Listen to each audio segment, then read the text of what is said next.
Is my environment supporting me with the future vision that I have? Or is it limiting me? So I started asking myself all of those questions. And that's when I realized I have to make a change.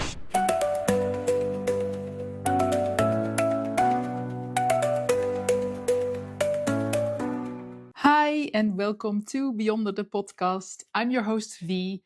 And Beyonder is all about going beyond borders, not just country borders, but also inner limitations. And with my guests, I talk about inner and outer journeys. And in my solo episodes, like the one today, I talk about my own personal experiences, travel, relocation, personal growth, all about living life beyond the ordinary. And in today's episode, I want to talk about a question I have received quite often since I've moved to Australia. It's almost a topic that I have in every conversation, like on a weekly basis with people that I meet. And what they ask me is, okay, why did you leave the Netherlands and why did you move to Australia? So in this episode, I want to share a little bit more about my journey, why I decided to take the leap, what were the reasons that I decided to leave the Netherlands, why did I choose Australia, and the journey that I took to get here. So to start with this story, I have to take you back to 2018.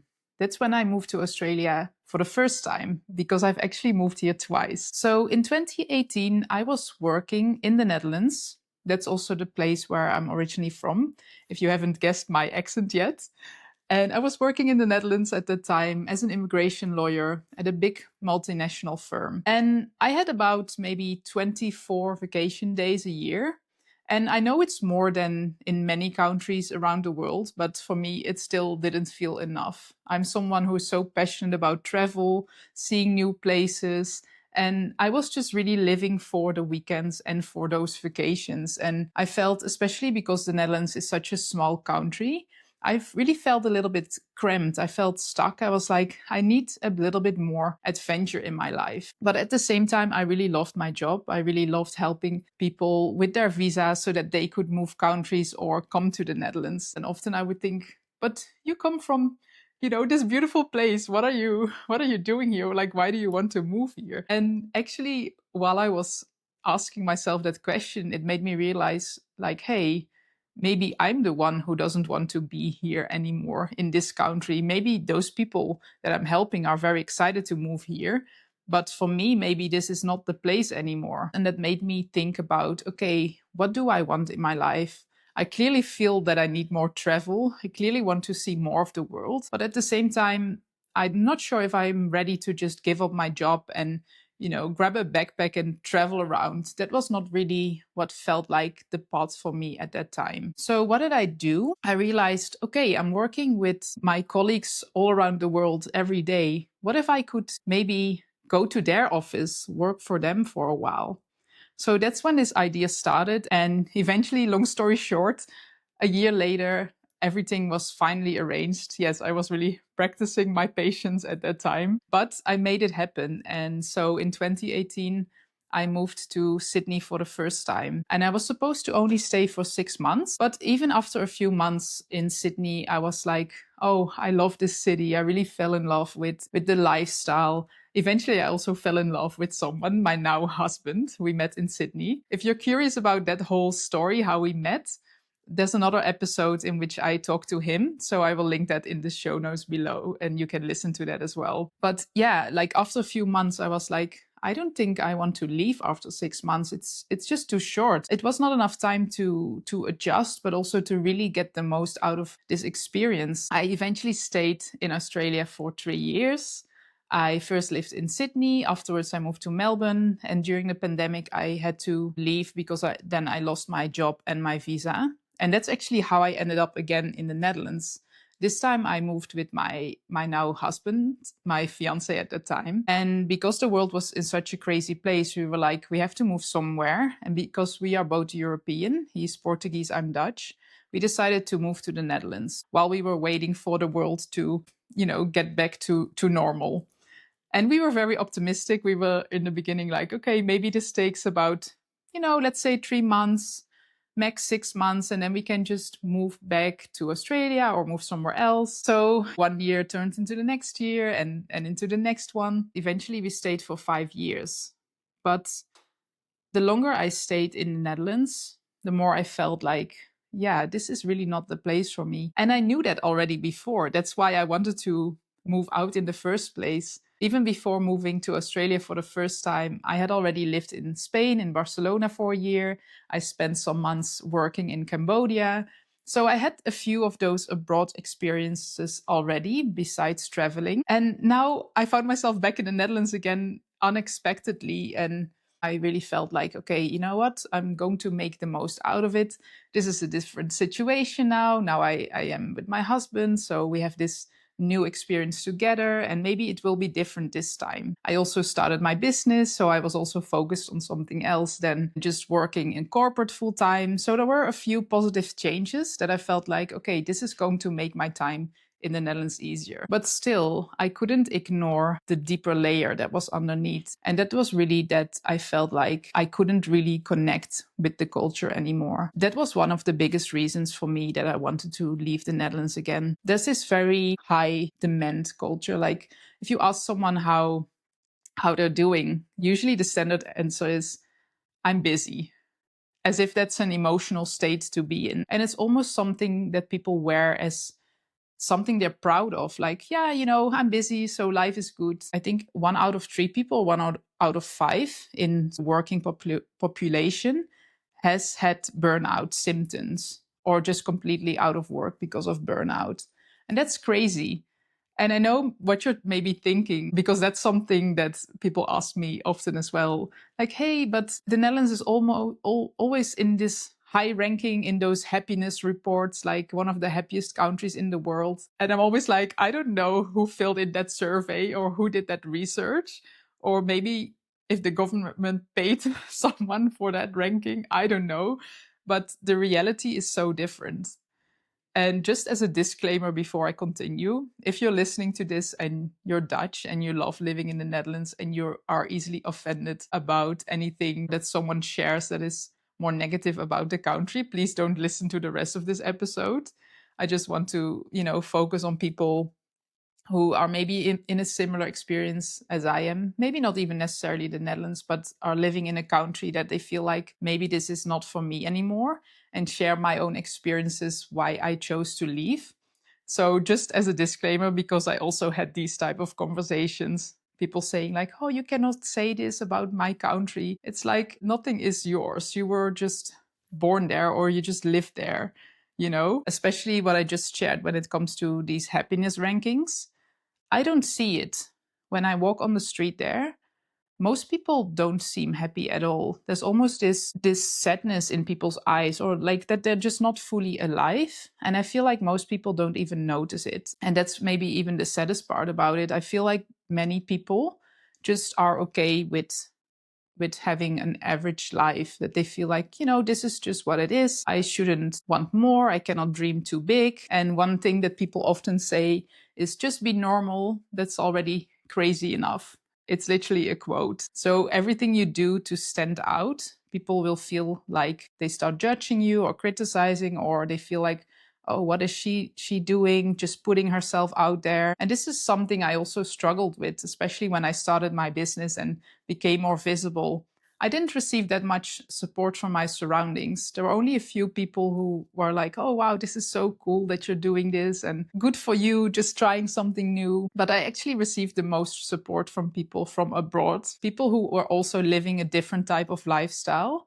And I think that's one of the things I struggled with a lot, that I felt like in my surroundings there, many people were just more closed-minded, more focused on the day-to-day and feeling like, the standard structure of life, going to school, getting a job, buying a house, starting a family, like the standard pathway. And I always felt like that's not for me. And I know it's similar in other countries as well. This is not just the Netherlands. And again, I'm not judging anyone who's completely happy with that lifestyle. But I realized that it was not for me. I'm talking about my personal experience, of course, and how I view the world and how I viewed being in this country. So people can have different experiences as well. I know many people who move to the Netherlands who are super happy. And of course, it also depends on the experience that they have had where they come from. They compare that country to the Netherlands. So that's why I'm saying this is my experience.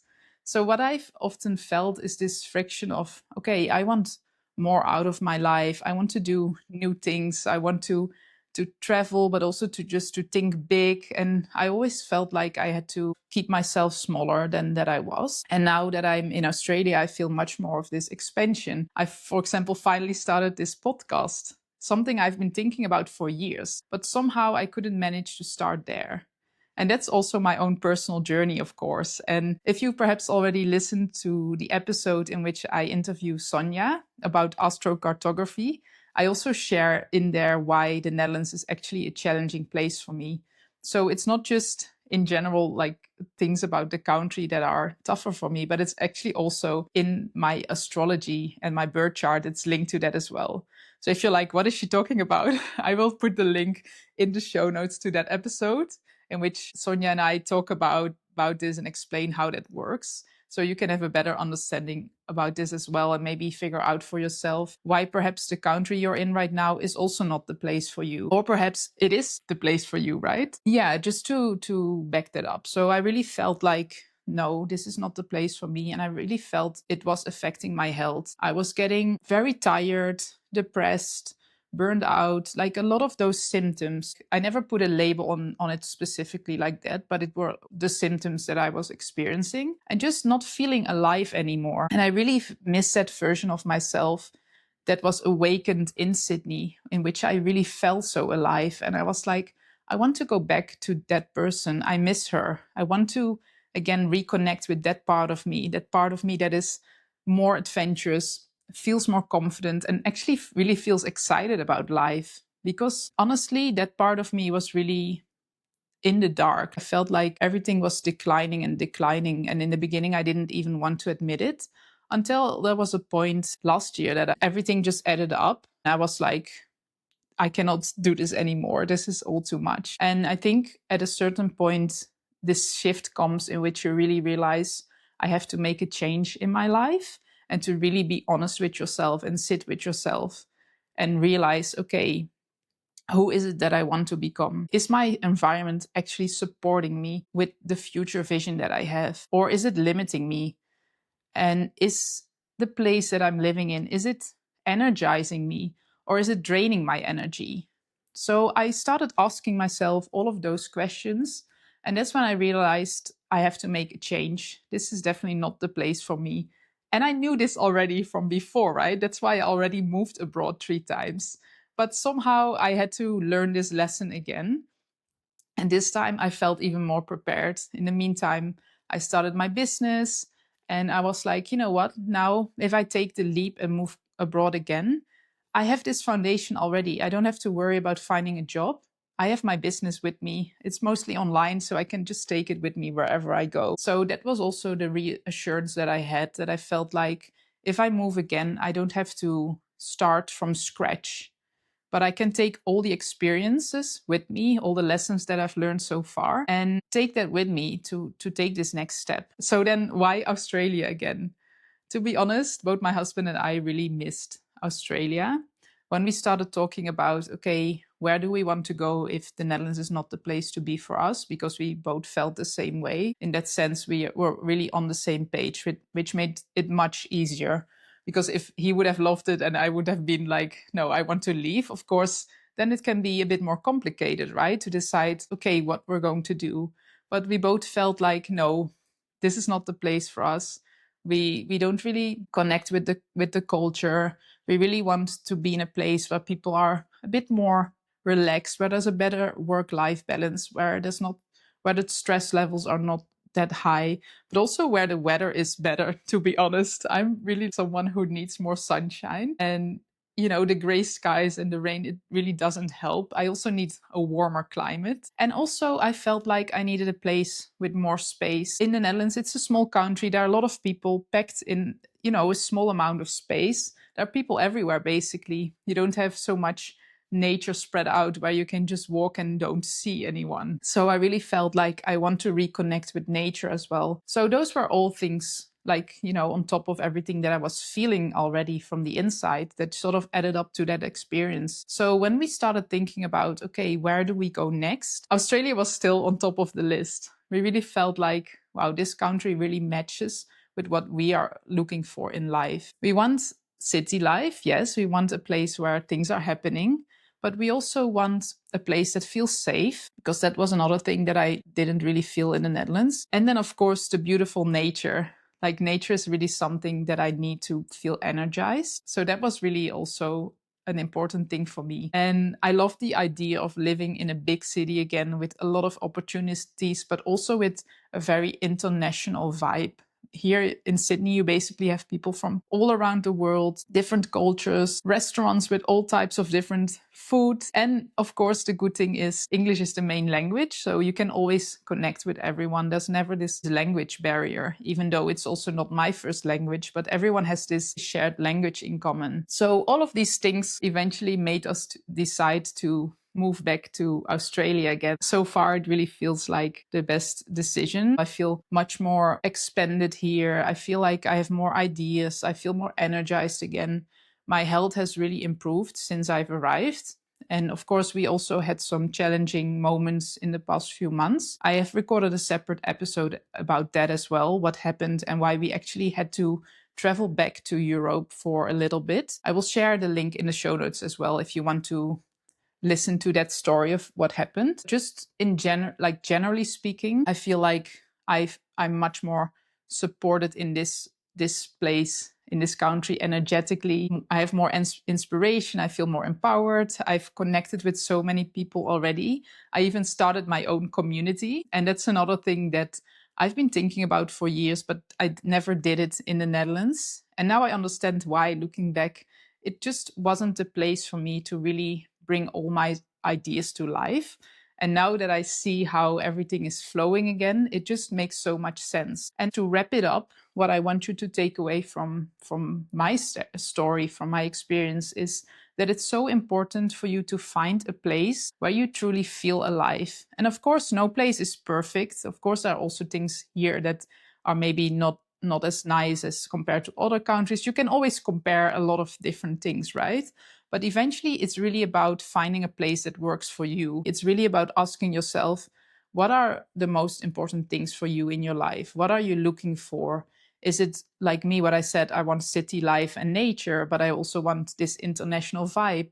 Maybe it's something else for you, right? So it's really important to ask yourself, what are you looking for? What do you need in life? What is important to you? Culture, language, the economy, stability, safety. There's so many different factors that define where you can really thrive. So it's very important, if you feel like you're in a place right now that doesn't feel like you really feel alive, that doesn't feel like it's supporting you, to really ask yourself that, okay, where can I make a change, and how does making this change support me in the person that I want to become? And if you want to dive deeper into this, if you actually have been thinking about changing and perhaps moving countries, you can check out my online course. I will link it in the show notes as well, in which I really help you from scratch to design this roadmap, how you can make this happen, to really ask yourself these questions, what you're looking for. And after that, I guide you through every phase of the journey, really all of the practical steps you need to take, the questions you want to ask yourself,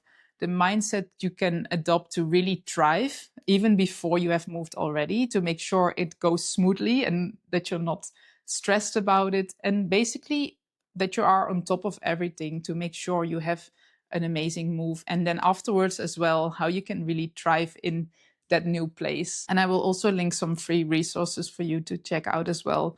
It can really help you to tune into this future vision of yourself. And to wrap this up, thank you so much for listening. Don't forget to follow and subscribe to Beyond the Podcast so you stay up to date on future episodes. And I will see you in the next one.